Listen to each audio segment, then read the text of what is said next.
रानू चिड़िया की सास अपनी बहू से बहुत नफरत करती थी। वो उसे जान से मार देना चाहती थी, परंतु जब वो मीठे हलवे में जहर मिलाती है तो उसका अपना बेटा वो प्लेट ले लेता है जिसमें उसने जहर मिलाया था, और उसका अपना बेटा ही वो जहर खाकर मर जाता है। माँ, ये आपने क्या कर दिया?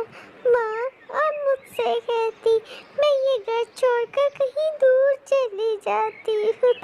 माँ, आपने तो मेरा सुहाग ही मुझसे छीन लिया। माँ तो प्यार का नाम होता है, और आप कैसी माँ है जिसने अपने बेटे की जान ले ली। चिड़िया ऐसे ही रोई जा रही थी। नहीं, मेरा बेटा नहीं मर सकता। मैं बचा लूंगी अपने बेटे को।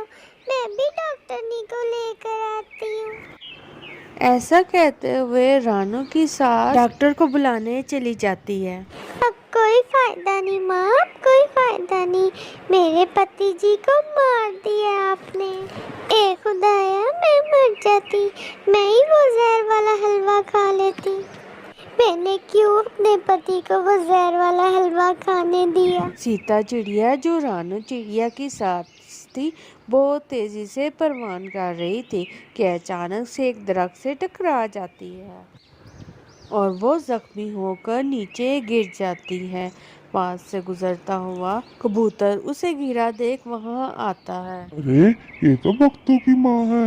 ये यहाँ कैसे गिरी हुई है? मैं इनसे पहुंचा देता हूँ इसके घर पर। फिर कबूतर सीता चिड़िया को उठाकर उसके घर ले जाता है। रानू, आपकी सास मुझे रास्ते में गिरी हुई मिली थी। रानू खामोश थी। फिर कबूतर वहां से चला जाता है। माँ, आप डरे नहीं। आप ऐसे मेरी तरफ क्यों देखी जा रही हैं? मैं आपको कुछ भी नहीं कहूँगी। मैं आपकी बेटी की जैसी हूँ। कभी आपने मुझे प्यार से देखा ही नहीं। आप मेरे पति की माँ हैं। आपने जो कुछ भी किया, परंतु मैं आपसे बदला नहीं लूँगी, क्योंकि अल्लाह ने आपको आपके किए की सज़ा दे दी है। रानो, मेरी बेटी, ये सब मैंने गौरी कव्वी के कहने पर किया था, परंतु माँ, किसी के कहने पर ऐसा तो नहीं करते। ऐसे ही कुछ दिन गुजर जाते हैं और रानू चिड़िया अंडा देती है। माँ, अल्लाह ने फिर हमें खुशियाँ देने वाला है। अब कुछ ही दिनों में मेरे अंडे से बच्चा निकल आएगा और मुझे फिर से जीने का सहारा मिल जाएगा। रानू, आप बहुत अच्छी हो बेटी। मैं आपको समझ ही ना पाई। आप सब भूल जाओ माँ। मैं कैसे भूल जाऊँ बेटी? मैंने अपने हाथों से अपने बेटे को मार दिया। अब फिर से अल्लाह आपको बेटा देगा। आपका पोता भी तो आपके बेटे की तरह होगा ना। पर माँ जी, अपने पोते को ये ना बताना कि उसके पापा को आपने मार दिया था। ऐसे आपके बेटे का रिश्तों पर एतबार उठ जाएगा। लौटा समय लौट कर नहीं आता। मुझसे जो गलती हुई है, शायद मैं वो कभी भुला ना सकूं। अच्छा माँ, आप मेरे अंडे का ध्यान रखना। मैं अपने लिए और आपके लिए भोजन ले आऊं।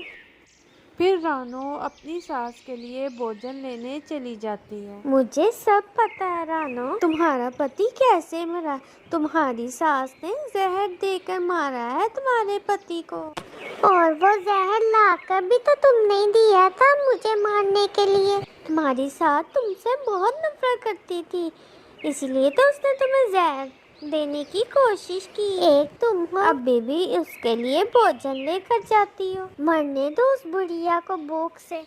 तुम्हारे जैसे पक्षी दूसरों की जिंदगी में फसाद डालकर ही खुश होते हैं। वो माँ जी थी जो तुम्हारी बातों में आ गई। मैं तुम्हारी बातों में आने वाली नहीं हूँ। ऐसा कहते हुए रानू चिड़िया भोजन लेकर वापस घर चली जाती है। कुछ दिनों बाद रानू चिड़िया के अंडे से एक प्यारा सा बच्चा निकलकर बाहर आता है, जिसे देखकर रानू चिड़िया और उसकी सास बहुत खुश होती है। रानो बेटी, मेरा पंख बिल्कुल ठीक हो गया है। आज से मैं आप दोनों के लिए भोजन ढूंढ कर लाऊंगी। माँ, मुझे अच्छा नहीं लगता कि आप हमारे लिए भोजन लेकर आया करें। क्या एक माँ अपनी बेटी के लिए भोजन नहीं लाकर दे सकती? फिर रानो चिड़िया की सास अपने बेटे और अपनी बहू के लिए भोजन लाती। उसे भोजन ला कर देकर और उसको खिलाने में बहुत खुशी महसूस करती थी। शायद वो अपने कुछ गुनाह कम करना चाहती थी। रानो का बेटा अब बड़ा हो गया था। अब वो उड़ने लगा था। एक दिन रानो और उसकी सास और उसका बेटा पहाड़ों पर भोजन लेने गए हुए थे कि वहाँ पर एक चील आ जाती है। छोटा सा चिड़िया का बच्चा। लाओ चिड़िया, इसे मुझे दे दो, मैंने कई दिन से मांस नहीं खाया। रानू बेटी, आप मुन्ने को लेकर यहाँ से भाग जाएं। नहीं माँ, मैं आपको छोड़कर नहीं जा सकती। बहू और सास में इतना प्यार पहली बार देखा है। ऐसा कहते हुए चील वो मुन्ने की तरफ बढ़ती है और रानो चिड़िया की सास साथ ही आगे बढ़ जाती है और रास्ता रोक लेती है। दोनों में खूब लड़ाई होती है। रानू, अब यहाँ से चली जाओ बेटा। मैं अपने पोते को मरता हुआ नहीं देख सकती। फिर रानो चिड़िया अपने बेटे को वहाँ से ले जाती है और वो चील रानो चिड़िया की सास को बुरी तरह मारकर खा जाती है। बुढ़िया ने अपनी जान दे दी, लेकिन अपने पोते को बचा लिया मुझसे आज। माँ, आपने अपने पोते के लिए अपनी जान दे दी। अगर उस दिन आप गौरी कवि की बातों में ना आती तो आज ये दिन हमें ना देखना पड़ता।